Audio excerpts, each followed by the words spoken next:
This episode brought to you by the Roster Up Media Network, home to tangible insights for the NFL and fantasy sports. Check us out at rosterupmedia.com.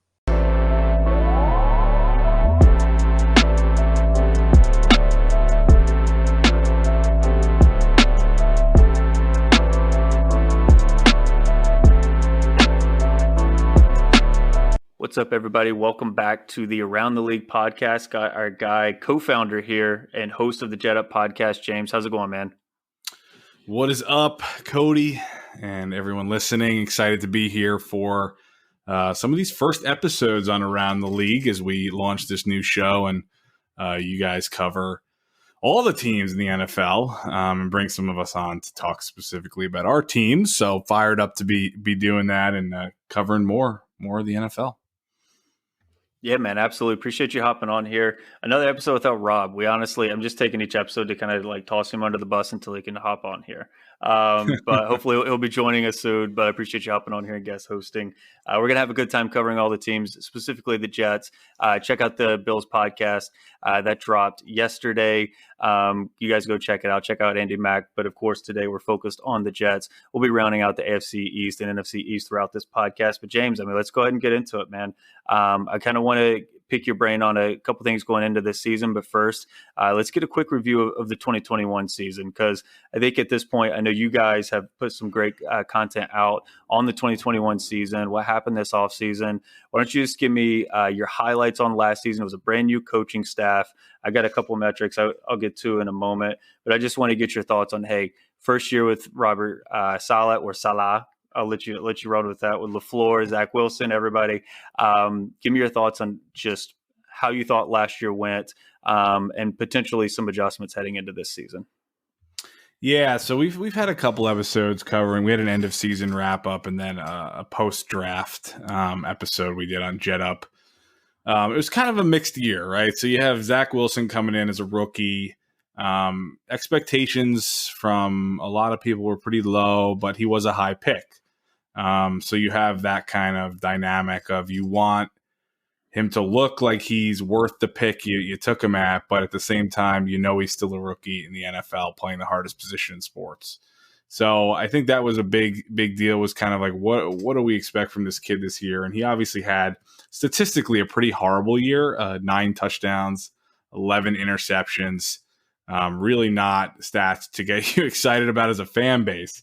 But at the same time, if you look at it in context and actually watch the full season, he improved a ton as the season went on, especially after coming back from a minor injury. So I think that was the big takeaway, was rough start. Stats were really, the interception stats came more early on in the season. And then he went the final 5 games without an interception. So it was really the story of Zach Wilson last year, surrounded by a pretty young roster. But then he also had Rob Saleh coming in as head coach. And I think he's exactly what this franchise needed. Somebody with like a true leadership philosophy, somebody that understands football at every level and has been part of some winning organizations. So I love Rob Saleh. You'll never hear me say he needs to go. I don't think he'll be the problem at any point. I think it's going to be his coordinators, whether they are going to live up to the hype and whether Zach ultimately lives up to his pedigree. So, it was kind of a tale of up and downs, and I think the defense had a rough year too, and I think they've improved a lot. So we'll get into it, but the outlook is definitely looking up. I think we're probably a year ahead of some of these teams that are still holding on to their quarterback that's clearly not the guy, but they're just kind of holding out for another year, like the Giants or something like that. So ultimately, I think we're going in the right direction. Yeah, I'm pretty pumped to see some of the strides he takes. I know we're chatting a little bit before the show, but when you've got a season like that from a rookie quarterback, you kind of got to dive into a little bit of the data on a little more granular level. And a couple things that stuck out was, like I mentioned earlier, they actually had the second highest pre-snap motion rate in the NFL. I think that's indicative of play caller looking to get creative and make things easier for his quarterback, because LaFleur did some things that I liked and did some things that you were like, we got to see some improvement, but he was a rookie offensive coordinator as well. Zach Wilson, preferred play action at use it at approximately 40% of his throws at BYU. But it was below average when they got to the NFL. LaFleur has historically used it. He came from San Francisco as well. We know those offenses are built around play action. They used it at an above league average rate, whereas last year it dipped. And something that stuck out to me was Zach Wilson just holding onto the ball so much. He improved throughout the season, like you said, but one thing he's really got to improve on that I want to see a big step forward on is decisiveness and getting rid of the ball. Held onto the ball for nearly 3 seconds, which in the NFL is a lifetime.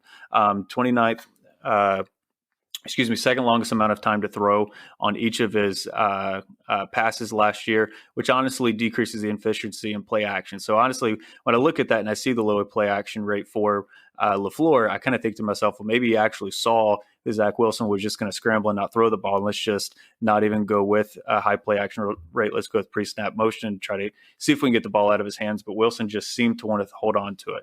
That's something where I really want to see a big difference this year, because if he's still holding onto the ball for 3 seconds in year 2, I think we got like a serious problem. Like, what are you looking for from like a decisiveness standpoint from him? Do you expect serious strides, or do you think it's more so on LaFleur in the offense to make sure they're getting the ball out of his hands a lot quicker? No, I think those are great points. Zach definitely looked like a rookie last year, and that was one of the big reasons, was his inability to make a decision quickly. In this league as a quarterback, you have to be able to do that. So I think, he had some of those rookie hiccups, things that I think are correctable. When you have the kind of arm talent he has, you go, okay, like holding the ball in the pocket, that's a correctable thing. That's something you can figure out how to scheme around, get the ball out quickly. So I think he, as the season went on, was set up to do that a little bit more. He was putting a little bit too much on himself early on, trying to make these spectacular plays and throws down the field.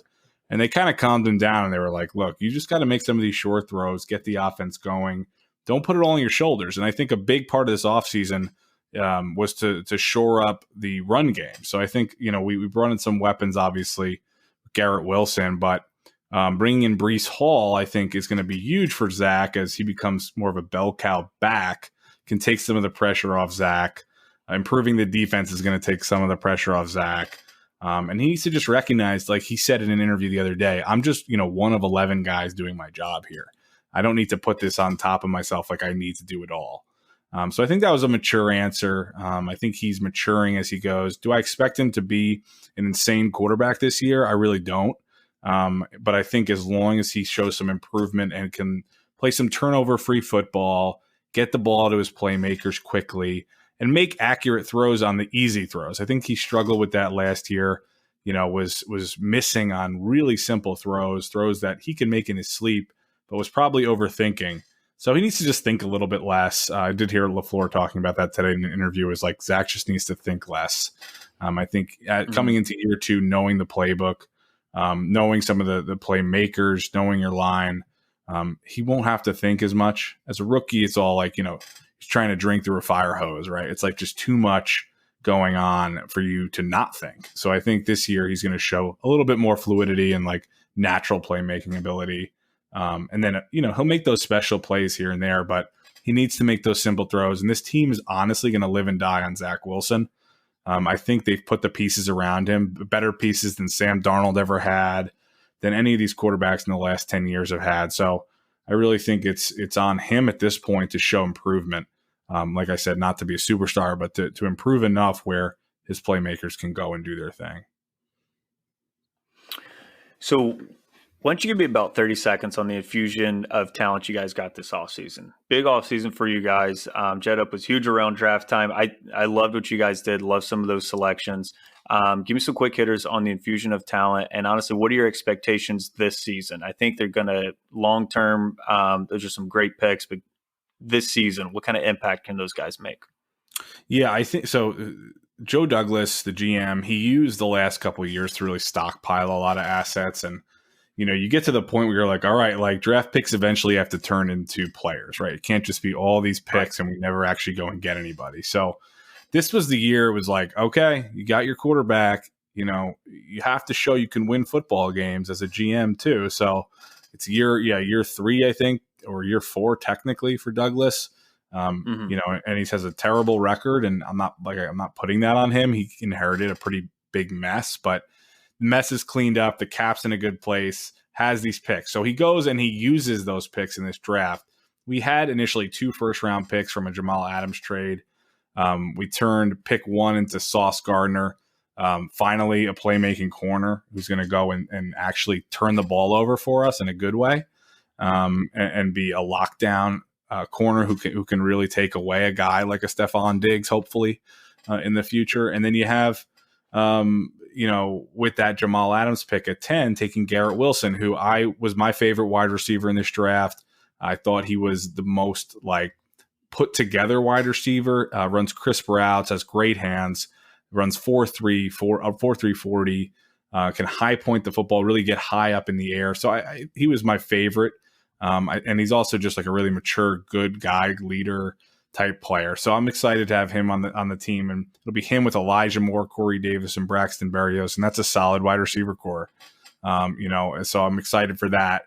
Then you go and get a pass rusher. You trade back into the first round to get Jermaine Johnson, who just fell down the board for no reason at all, really, other than people had some concerns about some personal things, and turned out to be nothing. And we got him late in the first. And then, you have in round 4, we actually tried to trade back into round 1 again, apparently, to go and get Breece Hall. Instead, we weren't able to, and we took him right at the beginning of the second round, who, Breece is considered the best running back in this draft. So to go and get those types of guys for Zach, for the defense, it's just going to make a huge difference. These are all going to be starters. You're going to have Sauce starting at corner. Garrett Wilson is probably going to be starting opposite Corey Davis with Elijah Moore in the slot, or Wilson might be in the slot with Elijah Moore out wide. It's kind of going to be, they're all kind of very flexible in how they can line up. And then you got somebody like Breece Hall, who can be a true 3-down back, but has Michael Carter as his Robin Hood to Batman. And I know Bill's up, and Andy Mack was upset we got Breece Hall because Breece the Beast is going in round 3 in fantasy drafts, and I don't remember the last time a Jet player was going round 3 or earlier. So that's my barometer of whether people think we're getting better or not. Are we getting drafted in fantasy football drafts? So it's been a while, but I think we're finally back.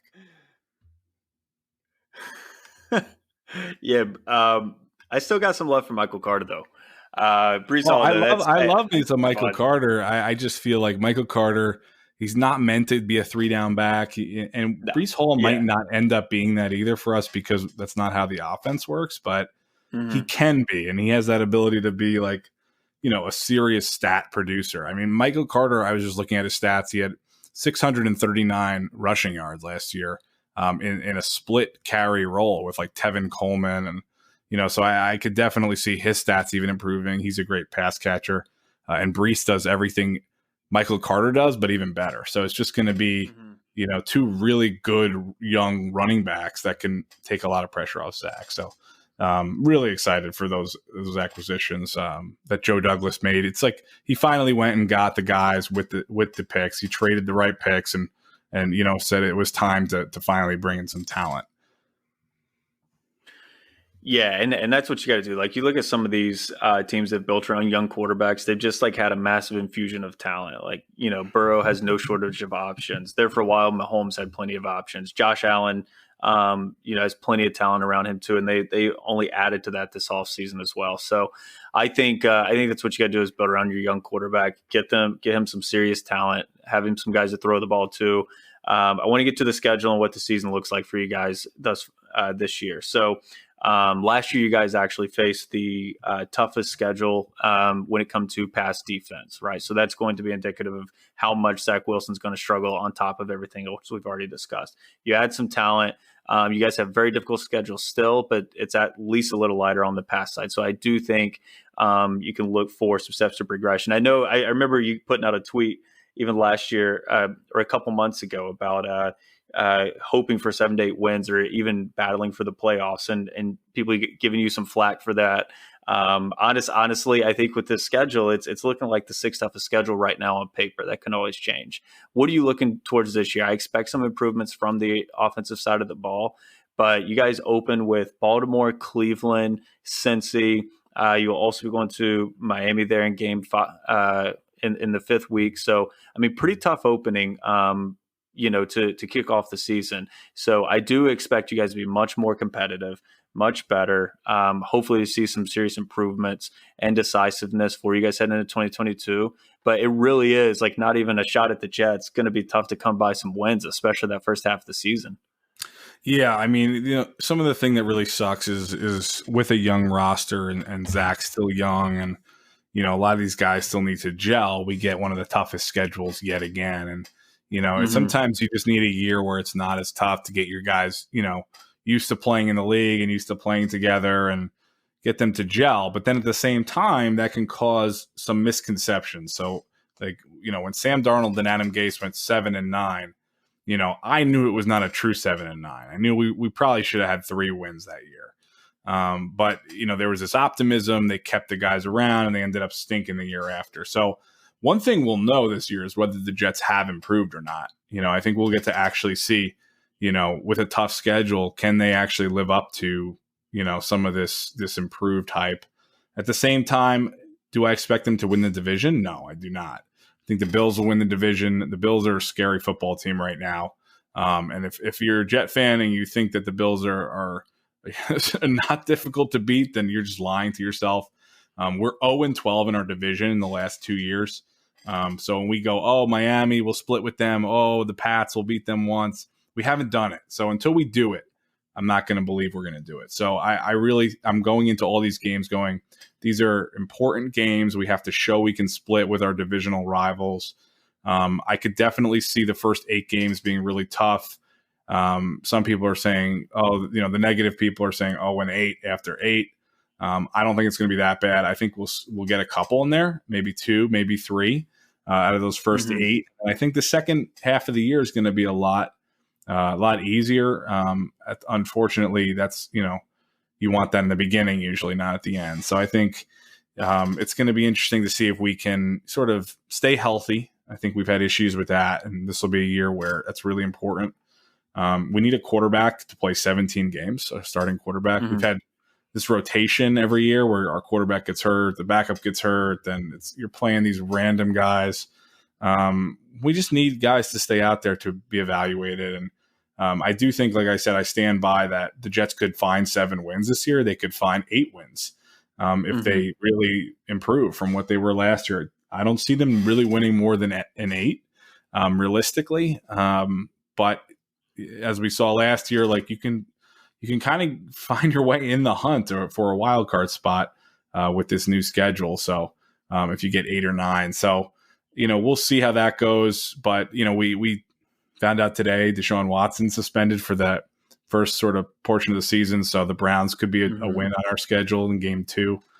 There's things like that where teams are going to deal with their own injuries and difficulties, and the Steelers are in a different place now than they were, and so we'll see. But anyone that writes off our divisional rivals just as games we're going to split it's just not a good approach. At this point, we have to prove ourselves. And like I said, Zach Wilson is going to be the reason we win those games or lose those games. I think that the cast around him is good enough to compete in those games and to stay in those games. It's going to be him that takes us over that hump and gets us a W. You mentioned injury history. You guys are bottom 3, actually, the last 3 years when it comes to health in the NFL. What's up with that? They need to hire you as a personal trainer? Man, I don't know what's going on. It's really frustrating because last year in training camp, we lost Carl Lawson in training camp, and he was like the guy we were all hyped about. He's back this year, thankfully. Hope he stays healthy. Mekhi Becton was out pretty much all last year. Zach Wilson was out for like a 3 or 4 game stretch.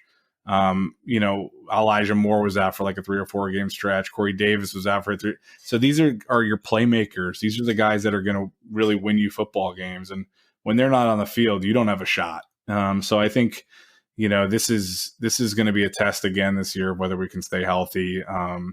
No, I don't really know what's going on, to be honest with you. They've hired different trainers to come in, and it doesn't seem like that's the issue. It could just be this streak of unluckiness, or everyone always blames the turf. They're like, let's just get natural grass in here. I honestly couldn't tell you what the Yeah. problem is at this point, but it's frustrating. As a fan, it's so frustrating to go into a game knowing you just don't have the talent on the field, but that you might if your guys had been healthy. And every team deals with it, but like you said, we're bottom 3 there, and that's just been a trend. And at some point, that's got to just shift. Is that a thing? I feel like if they really thought it was the turf, they would switch it out. I mean, they're not like trying to of course put bad players out there, right? I always hear that as well. But I'm like, no, these are billion-dollar companies. Like they're not trying to not have bad grass out there or new grass or whatever. It's not really about that. I don't know that that's just an excuse fans are making, and we're just trying to find a reason. I think there might not be a reason. It could be just the way it is, and people are getting hurt in freak accidents and things like that. But it sucks, man. It sucks to go into a game without your best, foot forward, and we're already at a disadvantage in terms of talent sometimes. So to go in without even the little talent you have is really tough. I think we put some more talent on the team this year, so hopefully losing a guy or two here or there for a game or two won't really affect us too badly. But I'd love to just see Zach play a full season. I'd love to see him have a healthy O-line. Those are the big things. Beyond that, I know guys are going to get nicked up and miss games, but you want to see them really stay on the field. Yeah. Honestly, it's not a fun product when we got dudes sitting on the sidelines all the time. And I mean, you guys this really is the best infusion of talent you've had in a while. Like you said, like if people are looking at it for fantasy purposes, then you must be doing something right. Why don't you take us home here? I kind of just want to get your thoughts on the defense. Robert Saleh has that background as a defensive coordinator for some good teams, specifically the San Francisco 49ers. Came over, I think, like you said, one of the main things was him coming over as a culture fit more than anything, and really like riding the ship just from the top down. But I wasn't impressed with the defense last year. I think a lot of that's talent, to be honest with you. So I don't really read most of the Jets last year. I don't read into a lot of stuff, even that. But what were your thoughts on the defensive performance with him coming over, and what are your expectations for this season, especially as guys potentially get healthier? Yeah, no, I totally hear you. For me, Rob Saleh, like that guy knows what he's doing on defense. Okay, like I'm really not worried about the approach.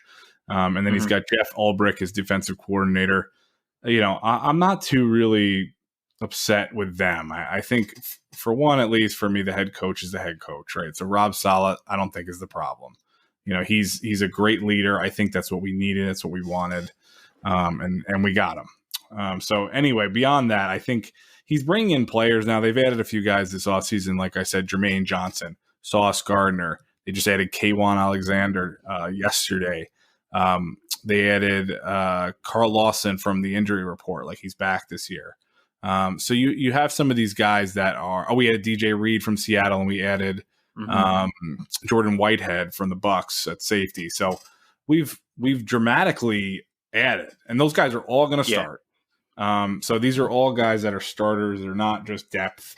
It allows our depth guys to be depth guys, instead of being starters. So I think, we're going to see a big difference this year with Carl on one edge, Jermaine Johnson on the other, moving, allowing Quinnen Williams in the inside and John Franklin Myers to actually not have to be like the sack leaders, to just be able to stuff the run, to get in the backfield and put pressure through the middle and allow those edge guys to actually get to the quarterback. So I think that's going to make a big difference. It's going to take a lot of pressure off the corners. And then even when the pressure's put on the corners, we got DJ Reed from Seattle, and we got Sauce Gardner, who I think is going to be an absolute star, and our safeties are more improved. So, I really think that it's a different look this year. So I think you finally have enough talent to rely on your players to go one-on-one or to go and make a play. We've been a terrible defense in terms of forcing turnovers or getting to the quarterback. I think we've addressed that like super specifically this offseason. So I would not be shocked if we were in the top 10 to top 15 in defense this year. And that's not at all. Would not be shocked if somehow you'd be like, wow, the Jets are top 10. Just would not be shocked, because you're looking at really a very different starting group. All right. You heard it here first. No, I appreciate the breakdown, man. Honestly, one final question for you. Who's your favorite brother? Oh, You gosh. can say. I won't tell anyone. I won't tell anyone. They're not here to argue over it. It can't. Nah, he's a fraud. He's faking right now. His audio is fine. No, And, I don't think I could pick a favorite brother. But I would say you don't like either of them. I'd say Ryan and I argue a lot more about the Jets than Robert and I. Yeah, Ryan and I go pretty head to head on who we think. What the outlook for this season. He's a little more optimistic than I am. I used to be a little bit more like him.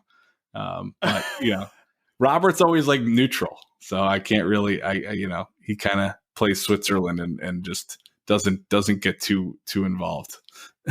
That's why we get along. Yeah. All right, man. Well, I appreciate you hopping on and everything. I want everyone to go check him out at Jet Up. Check out their podcast. You can find them on Twitter at Jet Up. You can find them on the website, rustredmedia.com/jetup. And obviously go check them out. They've been dropping fresh content going into this season. If you haven't listened to them already this offseason, some of the best coverage we got, the OG pod. We love having